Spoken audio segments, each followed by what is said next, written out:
Ambouitsrouitch a envoyé une invitation officielle aux festivités du 26 juin à l'ancien président Marc Ravalomanana organisées au Palais d'État d'Iavlou. L'invitation officielle a été envoyée à l'adresse de l'ancien président Faravouitch hier.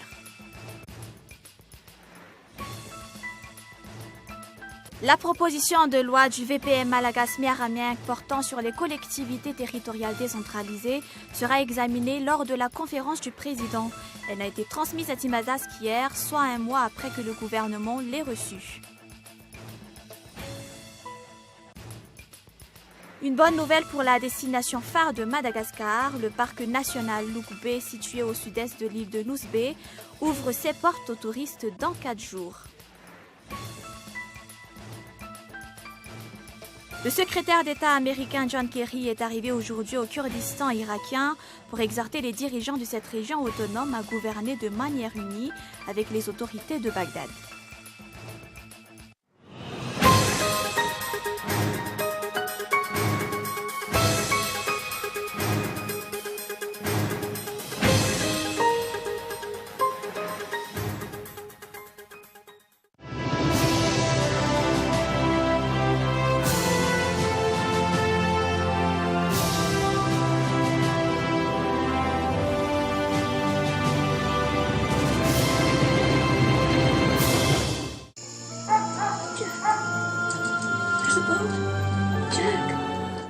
Avec Philips, entrez dans un monde de rire, de frissons, d'émotions, de sensations. Vivez le grand spectacle de la Coupe du Monde avec la série 9000 de Philips, la Smart TV à écran 65 pouces Smart, LED Ultra HD. SIDEF, une garantie de qualité.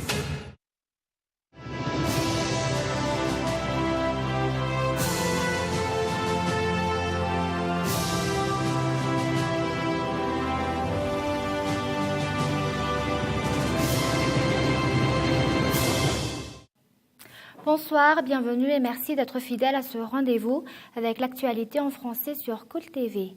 À la une de ce jour, l'ancien président Marc Ravalomanana et son épouse ont reçu une invitation pour le défilé militaire de Mahamasn et au banquet officiel organisé au Palais d'État d'Iavlou lors de la célébration de la fête nationale.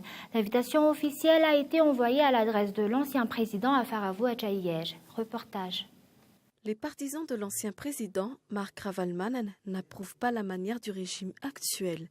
La politesse oblige, Ambouitsrouitch a envoyé une invitation officielle aux festivités du 26 juin à l'ancien président sans son passeport. Des laissez-passer des voitures ont été toutefois bel et bien insérés avec l'invitation. Ravonirina Joe, un partisan de l'ancien chef de l'État, a martelé que les agissements du régime actuel sont contraires à la réalité. Selon lui, le retour de Marc Ravalomanana est une condition sine qua non du Fiavanan, un principe sur lequel divergent les forces politiques. D'après les explications, le Fiavanan ne doit pas tourner autour d'une seule personne. Ancharazaf Manatsu, de son côté, n'a émis aucun commentaire ni ne s'est exprimé sur le retour de Marc Ravalomanana au pays. Elle a simplement affirmé que la présence de l'ancien président à la cérémonie du 26 juin est du ressort du régime actuel. Pour le FFM, c'est l'ancien président qui juge encore précoce son retour au pays dans la conjoncture actuelle. Si l'on se réfère à l'invitation officielle, en tant qu'ancien chef de l'État, sa présence à la cérémonie est légale. Il lui reste encore 2 jours pour accomplir ce geste diplomatique. Quoi qu'il en soit, son retour remettra en surface les dossiers sensibles de 2009, à savoir les jugements qui ont été prononcés à son encontre. L'ombre de l'attentat meurtrier à la grenade qui a fait 3 morts le 25 janvier dernier, jour de l'investiture de Eradon Armapian, plane sur le 26 juin. La sécurité du président de la République fera l'objet de mesures exceptionnelles. 10 chiens spécialisés renforceront les rangs des forces de l'ordre ce 25 juin lors du feu d'artifice tiré au lac Anous ainsi que pendant le défilé militaire qui se déroulera au stade de Mahamasn. Des mesures ont été également prises à partir de ce jour en raison de troubles éventuels qui pourraient menacer la célébration du 54e anniversaire de l'indépendance de Madagascar. Reportage.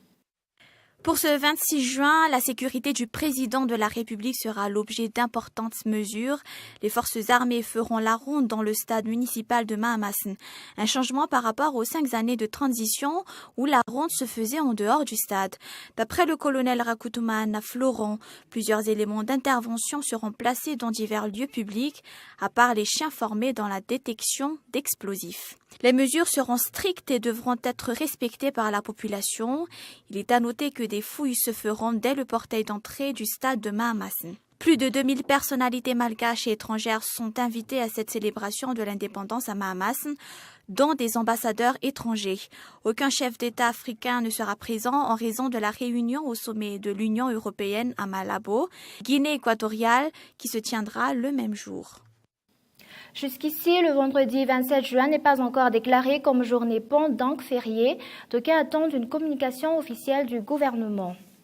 Et sur le plan politique, la proposition de loi du VPM Malagas Miaramieng portant sur les collectivités territoriales décentralisées sera examinée lors de la conférence du président ce lundi 30 juin.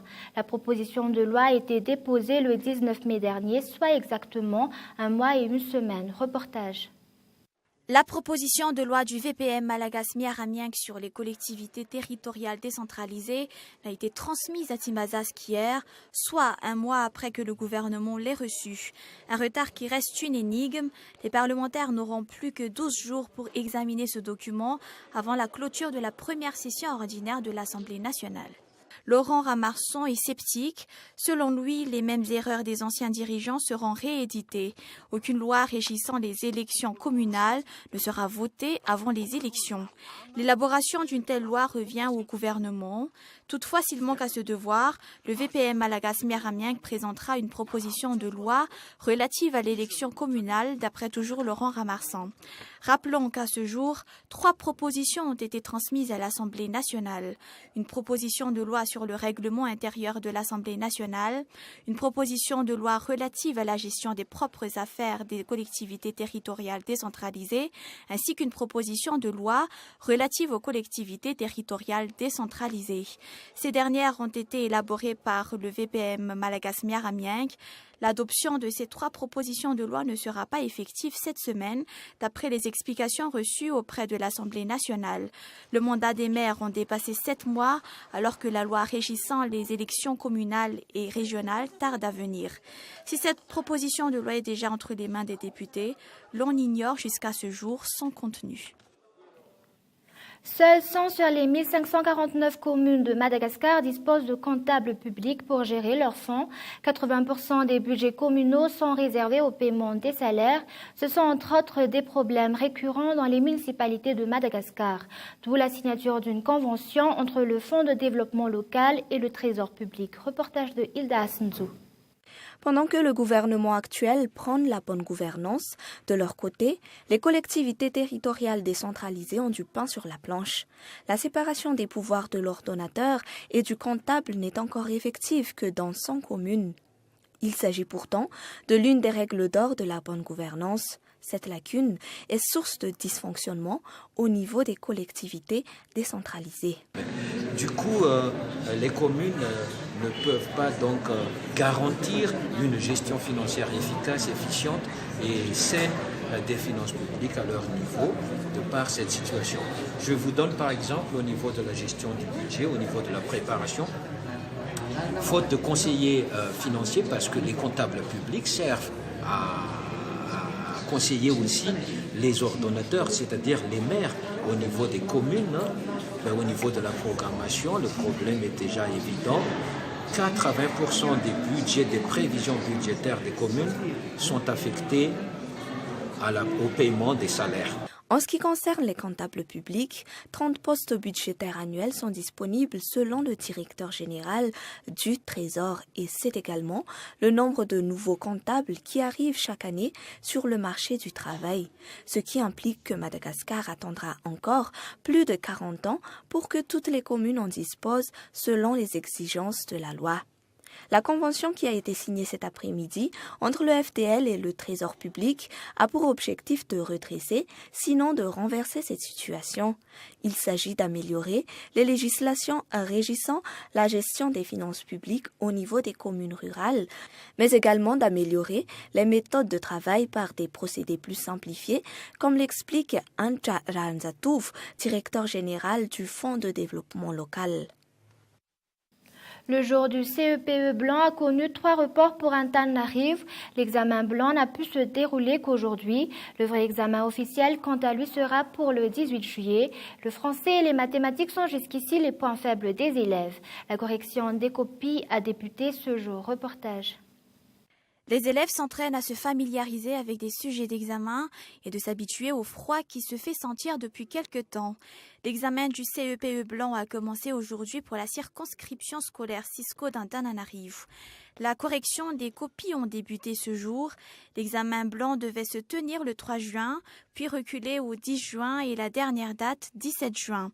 D'après le responsable au niveau du Cisco d'Antananarivo, il n'a pu se concrétiser qu'aujourd'hui en raison du retard des feuilles de composition au niveau de la commune urbaine d'Antananarivo. Le nombre des candidats au CEPE cette année atteint 26 754 pour la région d'Antananarivo. Aucun risque de changement n'est à prévoir. L'examen officiel se tiendra ce 18 juillet. Sur les 7 sujets que les élèves auront à traiter, chacun a ses matières préférées, mais le français et les mathématiques restent toujours les points noirs. Les résultats du CEPE blanc seront publiés cette semaine, même si le véritable examen ne se tiendra qu'après la fête nationale. Les élèves ont encore le temps de bien réviser avant le jour J. Parmi les 26 754 candidats, 457 ont choisi l'option A, ou le concours d'entrée en 6e uniquement. 23 672 choisissent l'option B, ou passer le CEPE et la 6e, et 2625 candidats choisissent l'option C, obtenir simplement le diplôme. Il reste encore 22 jours pour les révisions.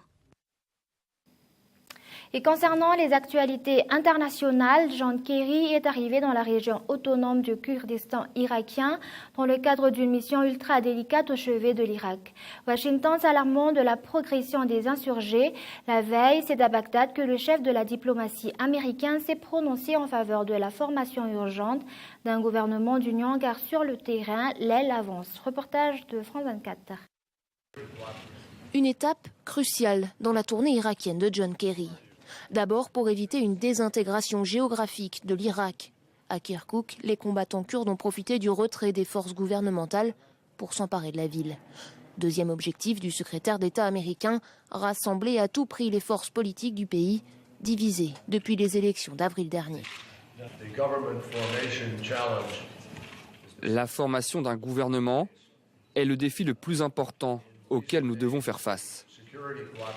Ces derniers jours, la coopération entre les forces armées dans la région kurde a été indispensable pour contrer l'EIIL.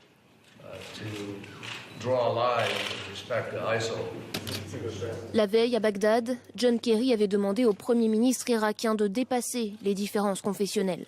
L'opposition chiite-sunnite profite aux djihadistes qui ont encore renforcé leur mainmise sur l'ouest du pays en prenant 3 nouvelles villes ce dimanche. L'EIL veut imposer un califat qui s'étendrait de l'Irak à la Syrie. Au cours des 10 derniers jours, une offensive fulgurante a pris les forces gouvernementales par surprise. Des centaines de civils et de soldats ont été brutalement tués. John Kerry a promis un soutien intensif au pays, dont les modalités seront sûrement au cœur des discussions à Bruxelles. Le secrétaire d'État américain est attendu ce soir par ses homologues des pays de l'OTAN.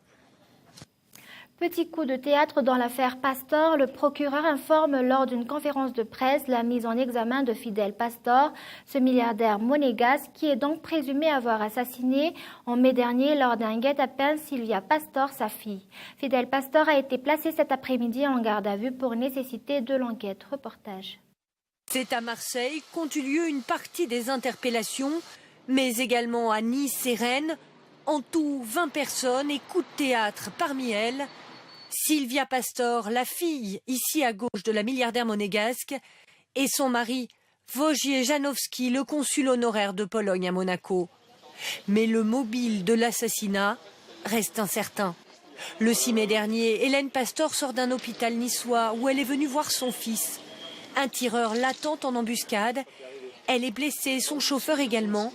Ils meurent tous deux quelques jours plus tard. Les enquêteurs vont s'appuyer sur la vidéosurveillance et les nombreux témoins du crime pour avancer jusqu'au coup de filet d'hier, dans lequel figureraient les auteurs des coups de feu mortels et leurs commanditaires. À 77 ans, Hélène Pastor était l'une des héritières d'un empire immobilier monégasque, en façonnant sur des décennies l'urbanisation de la principauté. Son grand-père puis son père avaient bâti une fortune colossale.